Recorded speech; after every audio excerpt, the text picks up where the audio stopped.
Hello everybody, my name's John Dexter and welcome. I hope you're all staying well and safe in these trying times that we're going through at the moment. What can I say? You know, it's pretty horrendous, but we will get through it. We will come out of the other side. Anyway, because of it, because we're sort of on lockdown, I haven't been able to get out the same as any of you haven't and do the thing we love, which is photography. And I haven't been able to get out and do any YouTube videos either. So I thought I actually had a question from someone the other day on what do I look for in a composition for my ICM work. And it's actually a very difficult question to answer because even I don't know. Very often I'll get in the car or I'll go for a walk and just wait until something jumps out at me that I think could make for a good image. And very often I'll be out all day and nothing. So it's, as I say, a very difficult question to answer, but I am going to run through some of my images that I've kept and show you what attracted me to them in the first place and why I think they did actually make for a good image. Two things. First of all, ICM is not like conventional photography. Say you do conventional landscape, you go out, you find a lovely composition, you set up the camera and you wait for the right light, hopefully, and you take that shot, bang, it's in the can. With ICM, it's not a bit like that. To give you an idea, I actually used to own a Nikon D700, which I absolutely loved. It's super camera. In actual fact, a lot of professionals still use them today. But one came up on eBay that had only got 30 shutter counts. Now, they haven't made them for quite a few years now. And I think I paid about £700 for it, and bearing in mind they were about 3,000 when they were new, I just couldn't turn it down. But anyway, the point of this is I actually bought it when I started ICM, which was probably just over a couple of years ago, and I checked the shutter count on it the other day and it's actually done 30,000. Now all those have been ICM work. And over the 2 years I've got about 125 images which I've sort of considered worth keeping. So that gives you an idea of the enormous throwaway rate you have with ICM. On an average day I will probably take 500 shots of an image if I think it'll make for a good one. And if I get one good one out of that, or even two, I'm really doing well. So yeah, this gives you an idea. So don't think you're going to go out and take 20 shots and have a good image, because trust me, you're not. And they always look great on the back of the camera, but when you're getting back to the computer, it's a different story. And the other thing is with ICM is you haven't got any rules. You haven't got rules of thirds or leading lines or right light. You can take ICM in pretty much any light, which to me makes it exciting because you are freed up from these rules, and it can give you this creativity in your images, which as I say, I absolutely love. So I'm going to run through a few of the images that I've kept over the years with you and try and explain what sort of drew me into them in the first place and why I think they made for a good ICM image at the end of the day. So yeah, enough waffling. So we'll get stuck into the first image and see where we go from there. The first one up is this image of some boats in Christchurch Quay. Now this is quite a simple one to explain what sort of draws me into this composition, because I've had quite a lot of luck with taking pictures of sailing boats, and they just seem to work with ICM. So it's never a difficult decision to sort of take images of a composition like this. Now, I've actually over the years taken quite a lot of shots at Christchurch Quay of exactly the same composition, and it does change during the year because obviously in the summer you got more boats. But I have had quite a lot of luck with it, and I've probably got 3 or 4 images which I've kept, which I've been happy with. So yeah, it's a good composition, works for me anyway. But just to sort of run through with it, the camera movement on this particular one, it's not always the case with boats, but on this particular one was just a straight vertical movement from bottom to top. You don't want to go the other way because the mask would end up disappearing off the top of the image, which you don't really want. So quite a straightforward camera movement like that. But you have got to try different amounts of movement and also different speeds at which you move the camera in to see what sort of result it gives you. Believe it or not, I actually dismissed this one when I was initially going through the images. And in the lockdown, I thought I'd run through some of my archive to see if, you know, there's anything I'd missed. And this one popped up. How on earth I missed it in the first place, I really don't know. But it just goes to show you that it's a good idea to sort of let your images breathe, if you like, and go back to them a day, a week, a month later, and have a fresh look at them. And you can very often see them in a different light. And this was one of those images that happened with. What I loved about it was the sort of pale colours. It was almost, to me, sort of Turnerish. So yeah, this is definitely one that escaped, but I managed to sort of get it back.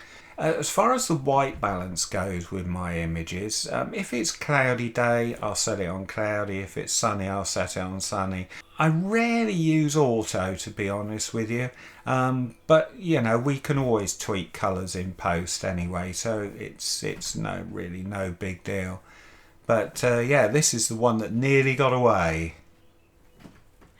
Now, this image is a good example of you don't really know what you're going to get until you get home and have a look at them on the computer.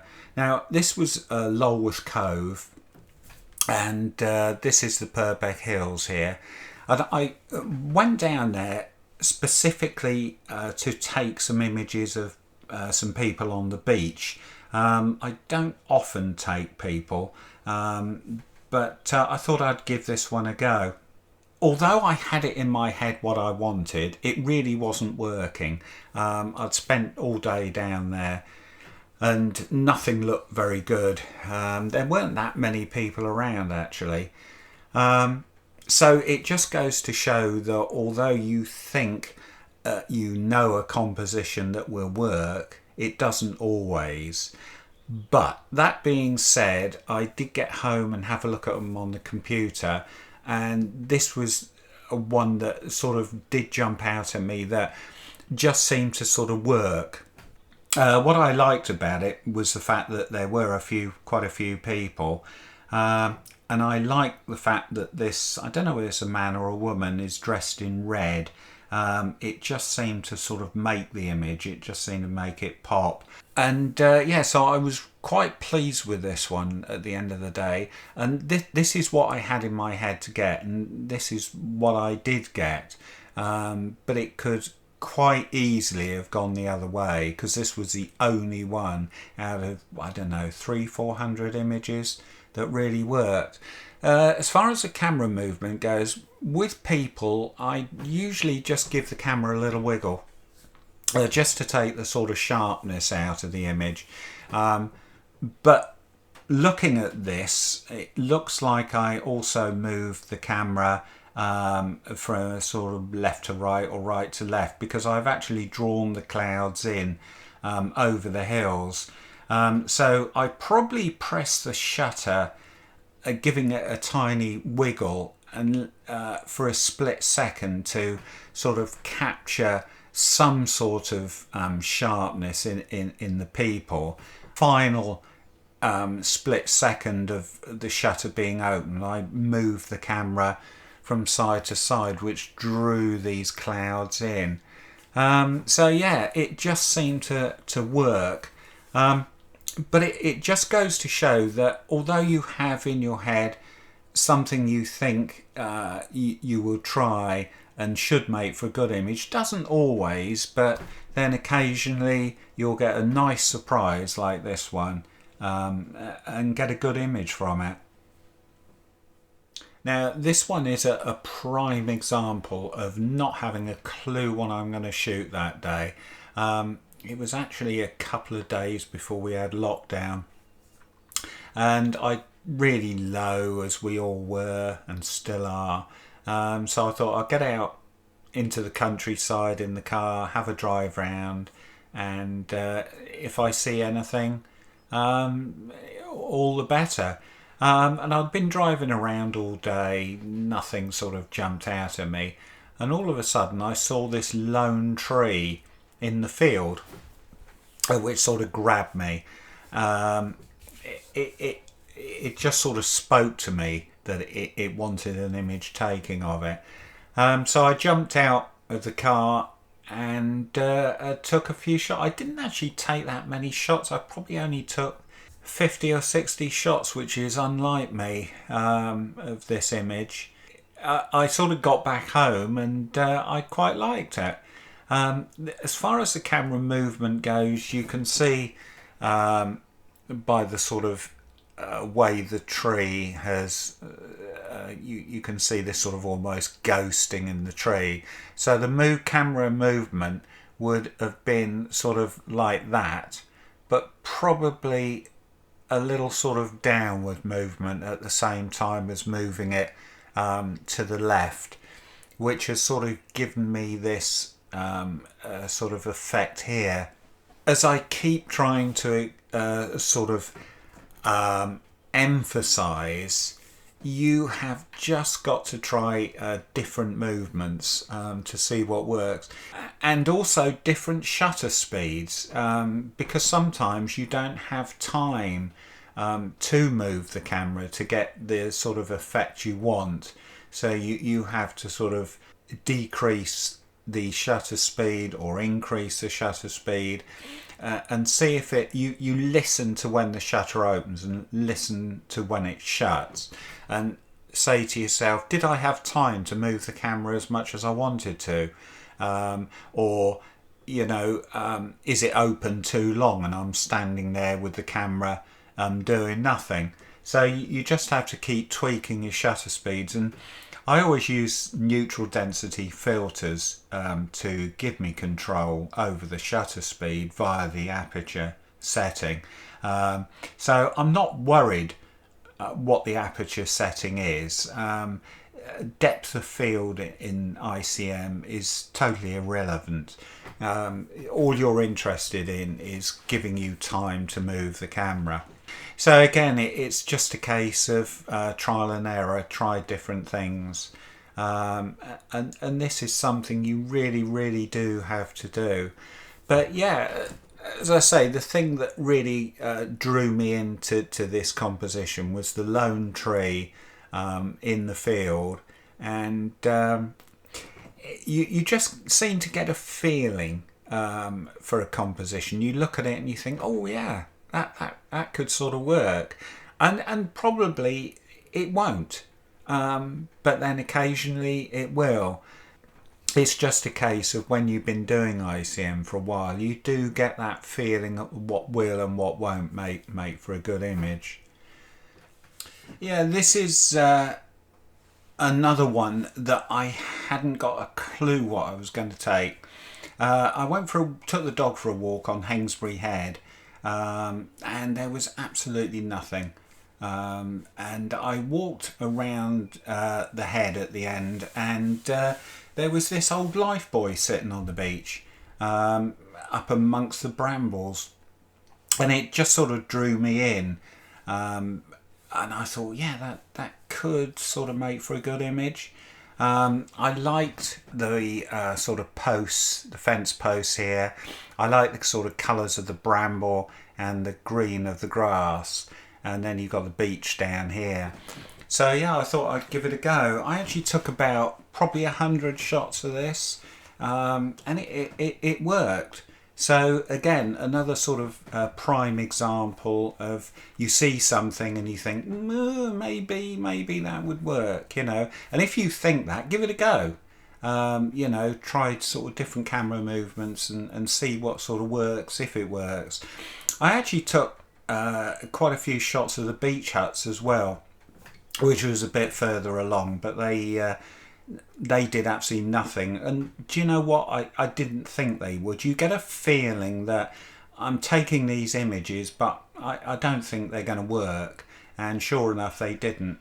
But this lifebuoy, which I thought may work, it actually did. So it just goes to show. Now, this one, I had exactly in my head where I was going to go and the sort of composition I wanted to take. This is Pool Quay, and they have this enormous anchor which sits on the pavement. There's been a lot of photographs of this anchor, so I thought I'll pop down there and see, you know, if ICM suits it. Now, I liked the lamppost here, but I really wanted someone in the image to sort of set the whole thing off. Now, this is a typical example of what you've got to do. I probably spent a couple of hours down there taking some images, and I got back to the computer, had a look at them, and they were okay, but there was nothing which really sort of jumped out at me. But what you've got to do is have a look at them and say, right, how could I improve on that? You know, could I move the camera faster? Could I move the camera slower? Is there something in the image that really could do with not being there? Or could I add something to the image like a person? So you've got to look at the images you've taken and learn from them. Ask yourself, how can I improve on them? What could I do to get the final image I want? And I can't tell you the number of times that I have been out on a day's shoot, got back to the computer, had a look at them and thought, yeah, actually there's potential there, but it would have been better if I'd done this or if I'd not done that. And very often I will go, well, always, if I think that, I will go back to the same place and try and correct, you know, what I thought was wrong with the image. And this is a prime example. I just did not get someone in the right place walking past. So I went back there for a couple of hours the following day, and I ended up getting this shot. And I've converted it to black and white because I think it just suits it. It sort of almost looks like a sort of pencil drawing. So yeah, what I'm trying to get through to everybody is you have to learn from your failures and try and sort of correct that in future. So this is the thing with ICM, it is such a massive learning curve. Okay, this image was actually taken at Kimmeridge Bay, and that little tower there is called Clevel Tower. Now, Kimmeridge Bay is absolutely stunning place. and there's lots of potential down there. It has, when the tide's out, you've got all these ledges that appear, which is quite beautiful. I mean, it's beautiful for conventional photography, but it doesn't always sort of work with ICM. So I went down there and took quite a few shots, but this one particular one sort of I was really pleased with. I loved the minimalistic, is that right? Minimalistic of the image. And you can see the this is actually a reflection of the sun on the water. So this is the direction that I move the camera in to get this image, and you can also sort of see it there, which sort of drew the clouds in over the land. But the thing that I want to try and emphasize is, if you look at something and you think it'll work, take some shots of it and learn from them. Did it work? Didn't it work? But also, if you look at something and you think, no, I don't think that's really going to make for a good image, take it anyway. You know, try different camera movements, different speeds, see what it gives you. Because this is the thing with ICM, it is so random as to what you're going to get, that it's always worth giving something a go, even if you don't think it's going to work. And this is a good example of that. I really didn't think it was going to work, but do you know what? I think it did. I know a lot of people will sort of say, oh, that's awful, you want to get rid of that. But do you know what? I think that makes it. It just sort of complements the land. And I just sort of loved the sort of colours that I ended up with it. So yeah, that's, as I say, it costs you nothing to press that shutter button. So if you see something and you're not sure, give it a go and learn from it. I'm going to make this my last one because I'm sure you're all getting bored. But I've put this one in there because I wanted to sort of show you the effects that can be got with intentional camera movement. This is actually Corfe Castle. Now there's a chap called Andy Gray who does abstract photography or ICM photography, and it's well worth taking a look at his work. It's absolutely beautiful. But he does every Tuesday night, he does what he calls Tuesday night edits, where he edits one of his images. So that's well worth a watch as well. But he does sort of do, he amalgamates probably 5 images together and then sort of tweaks them around, which gives some amazing final results. But as I say, this is all, my work is all in camera. This isn't even multiple exposure in camera. So it does sort of give you an idea of the sometimes way out or abstract effect that can be got with ICM.